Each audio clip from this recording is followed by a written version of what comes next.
attending any program on Soharipa, but this is a regular program which I am attending.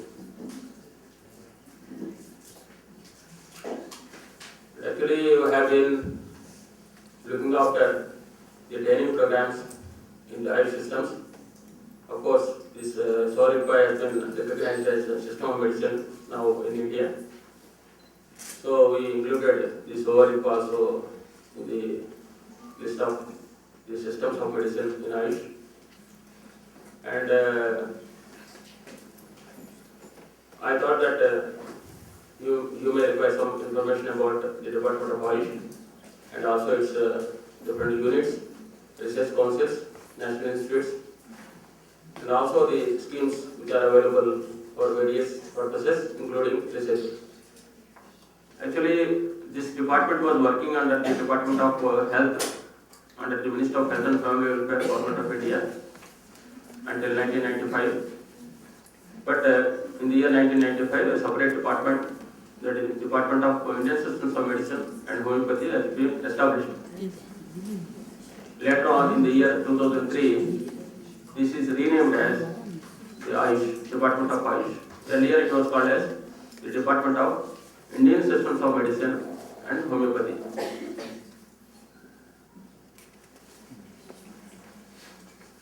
The Ayush systems, they enjoy the policy support of the Government of India. Since independence, the health policy in 1983, that is also identified the importance of Ayush systems in the healthcare delivery.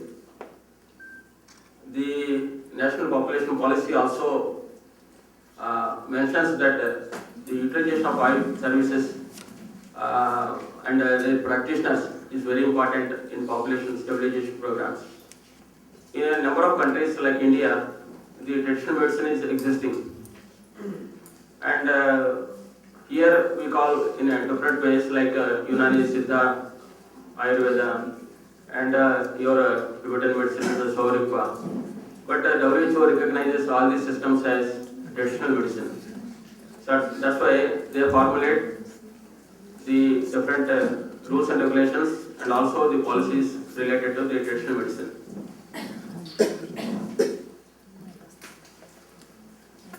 The organizational setup is different, more or less, at the state level, at different states level, and also the central level. At central level, of course, there is a central department of Ayush, and this is under the Department of Ministry of Health and Family Welfare. And under this Ministry of Health and Family Welfare, there are now three departments. One is the Department of Health, the Department of Family Welfare, and the Department of Ayush. And very recently, the Department of Health and Family Welfare have been combined together. Now it is being called as the Department of Health and Family Welfare. So at present, under the Ministry of Health and Family Welfare, there are two departments. One is the Department of Health and Family Welfare, the other one is Department of Ayush. And postgraduate course is also available, that is for 3 years in Ayurveda, Siddha, Unani and Homeopathy, that is called as MD. And in surgery, in some places it is called as MS. The postdoctoral course is also available, that is PhD is also available in some of the universities, but the PhD course is not governed by CCIM. CCIM governs only the academic degrees, because PhD is a research degree. So universities have their own regulations to monitor this PhD. And member and certificate courses of the RAV, National Academy of Ayurveda, that's what we are running. And besides that, there are some short and mid-term courses available in Ayurveda and also in some of the other systems. And basically they are designed for foreigners who are interested to undertake these courses, foreign doctors. And such courses are available at Gujarat Ayurveda University, Jamnagar, Gujarat. And some diploma, degree and postgraduate courses are available in pharmacy also, in Ayurveda. And paramedical courses in pharmacy, nursing and compounder courses are available in different systems. in homeopathy system, Siddha, Unani and Ayurveda, they are available in different states. So the paramedical courses, about 56 institutions in India, they are offering paramedical programs in Ayurveda, 7 in homeopathy, 3 in Unani and 2 in Siddha. This is the infrastructure of Ayush in total. So the colleges which are conducting graduate course, there are 479 with an admission capacity of about 28,000. The institution, out of these graduate course colleges, only in Ayurveda there are about 260. The institutions conducting PG courses, there are 110, where the institution is having both UG college and PG college. There are 110 with an admission capacity of about 2,400. And there are some exclusive PG institutions without a graduate degree, that is UG college. There are 6 with the admission capacity of 197. 2 national institutes, 9 national institutes are there, I told you. The registered practitioners in Ayush, there are about 7.5 lakhs. There are about 7.5 lakhs. But about 3.5 are those doctors in Ayurveda who are not institutionally qualified. And they are traditionally doctors, they are hereditary doctors. But considering their speciality and their service to the community, the concerned state governments have recognized their qualifications and have accorded licenses to practice. So, though they are not having specific degree, but they are licensed by different governments to practice, and they are also there. They are roughly around 3 lakh. This is more or less a similar kind of organizational setup is there in each state. The state directorates are there. Each state is having the directorate of or the department of Ayush. And state boards are there to register the medical practitioners, boards or councils. And state licensing and drug control authorities are there. These licensing authorities are basically to monitor the pharmaceutical companies. Whenever they wish to prepare any particular medicine, they give license. And the license is to be taken for each batch, because the government has issued very recently different notifications to see that the medicines which are sold in India itself, they should be of good quality. So for that purpose, the government has issued different notifications to see that these medicines are manufactured in a standard way. And there are a number of, I told you, state colleges are there, Ayurveda colleges, homeopathy colleges, Siddha colleges, like that. And state pharmacies are there, and manufacturing pharmacies are there, and they are owned by different states. And state drug testing laboratories are also there, because basically whenever any manufacturing company prepares any medicine before releasing it to the market, that medicine is to be tested properly. So for that purpose, bigger companies, they have their own R&D laboratory. Like maybe you may have heard the Himalaya, Dabur, like that. People, they have. But the smaller companies, they don't have that kind of laboratory for establishment, because they have to put in very costly equipment. So for that purpose, the government has recognized a few private drug testing laboratories facilitating these manufacturers to go for testing.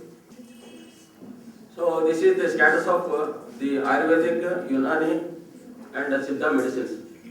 Actually, whenever anybody is using a medicine, generally he thinks of the quality of the medicine and also the safety of the medicine. So the safety, efficacy, they are quite important in the usage of the medicine. So in order to see that the quality medicines are released into the market, the government has prepared a certain pharmacopoeia.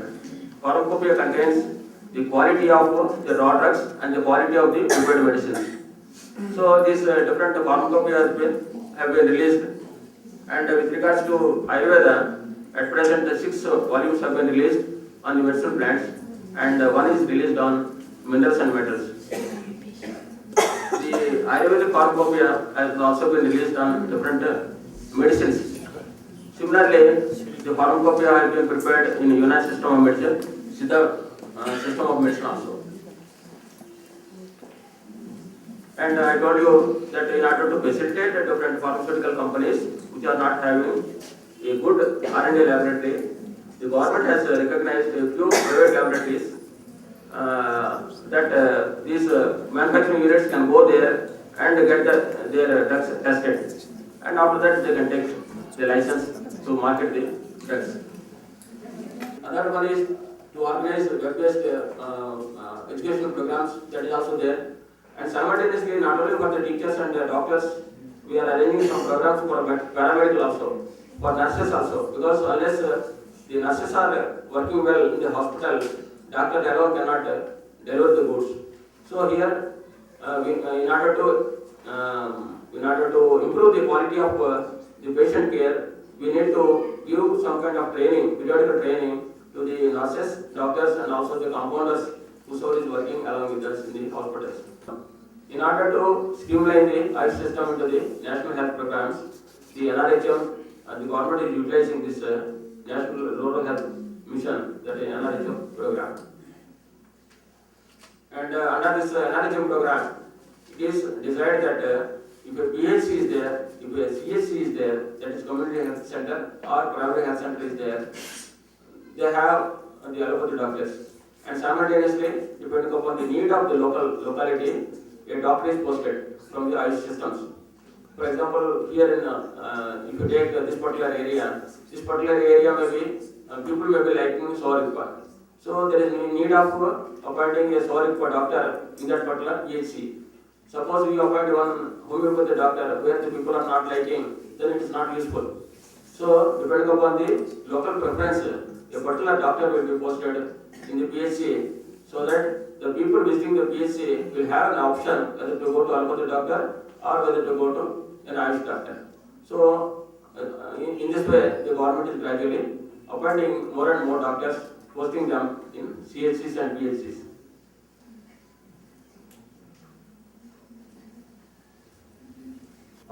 Is this campaign based on some ICMR study, as to say, Ayurveda, this is good for anemia, or geriatrics, Ayurveda and Siddha has come.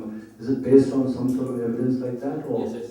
It is all evidence based, and those drugs and therapies which are approved, which are having evidence, they have been publicized.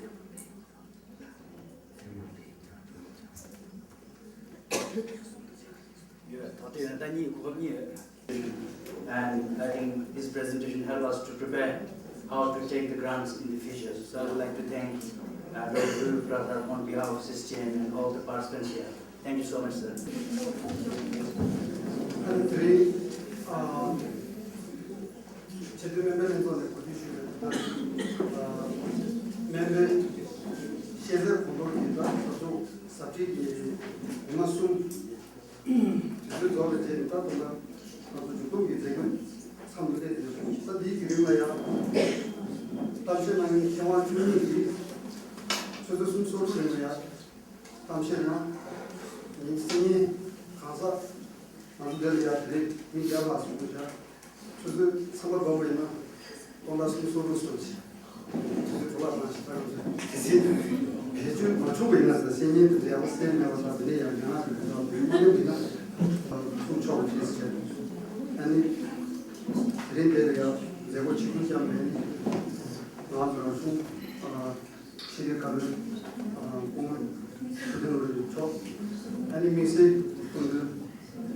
Dr.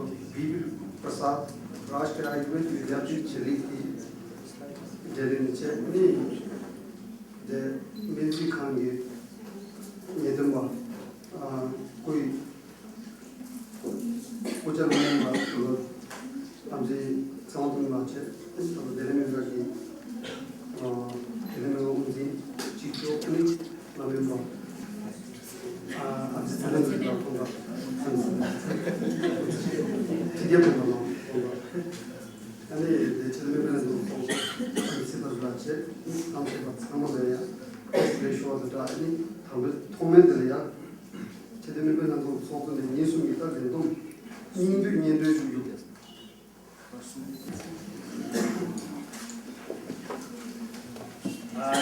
이마순기 수능의 배신 공배지 사기들이 다 가서 내림디 인도인디 내다 인지 돈을 나누게 문제 조직 대표와 상담실상 마 인도 주소지 Honorable Chief Guest, Chair Tukan Rurik, Education Minister, Central Tibet Administration.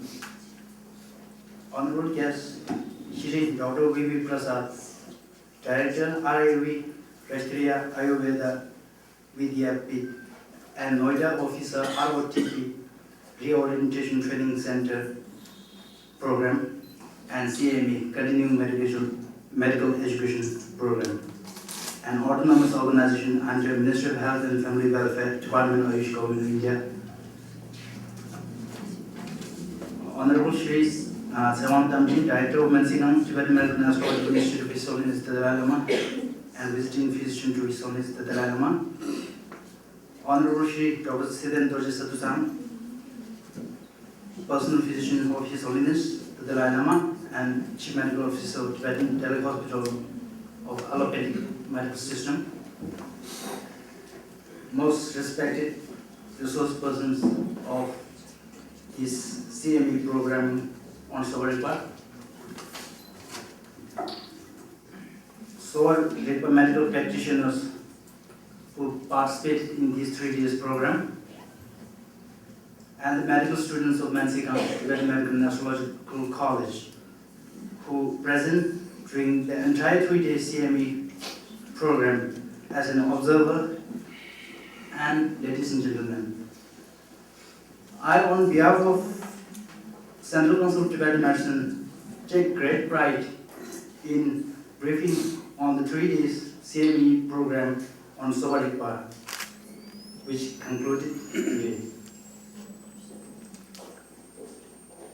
These 3 days CME training program is organized by Central Council of Tibetan Medicine and is being funded by Ministry of Health and Family Welfare, Department of Ayush, Government of India. These 3 day short program in a very short period of time, and took the offer of Ayush in conducting this training program very seriously. In these regards, we would like to thank the Department of Ayush Secretary and Dr. V.V. Prasad in releasing the grant in due time. Despite arranging this CME program in such a short time, we had a very successful and beneficial training in the last 3 days. I am sure the participants have enjoyed great benefit from this education program, including myself. For this, I would like to thank the Mansingham administration and its resource persons, Central University of Tibetan Studies and its resource persons, Jaipur Tibetan Medical Institute and its resource person, Tibetan Daily Hospital Administration and its resource persons, and prominent private practicing physicians in making this education program most successful. We have around 45 Sovarikpa medical practitioners participated in this training program, although our target number is around 20 because of the limited budget, among which 8 8 practitioners from CUTS, Central University of Tibetan Studies, Varanasi, 1 from Bangalore, 8 from Chapuri Medical College, Darjeeling, 2 from Spiti, 1 from Shimla, 1 from Ponderside, Dehradun, and rest from in and around Dharamsala. Among the resource persons, we had 2 lecturers of Tibetan Medical and Astro College, 1 from Medshire Medical Department, Mansingham, 2 allopathic physicians from Tibetan Tele Hospital, and 2 prominent Tibetan physicians, 1 from Dharamsala and 1 from Holland.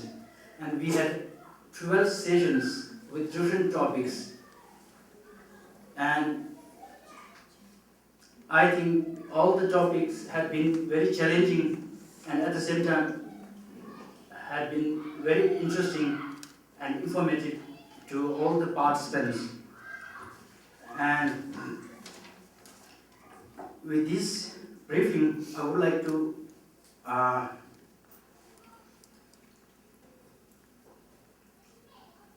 thank again the Ayush department and particularly Dr. Vivi Prasad, who is concerned with the CME program, and we will keep going on such teaching program in the near future, and please continue supporting in the same way. So therefore I would like to thank everyone in making this program more successful. Thank you very much.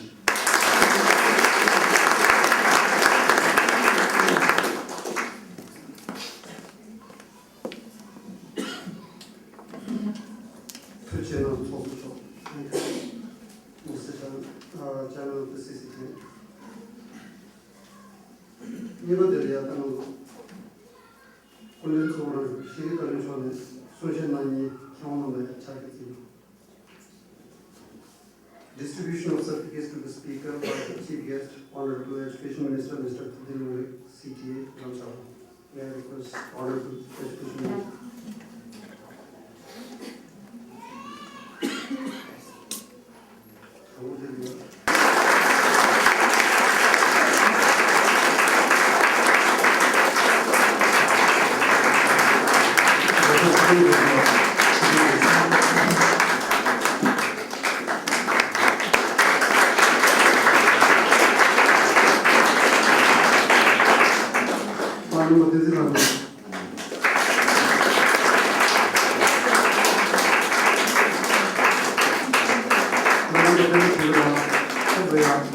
Gracias.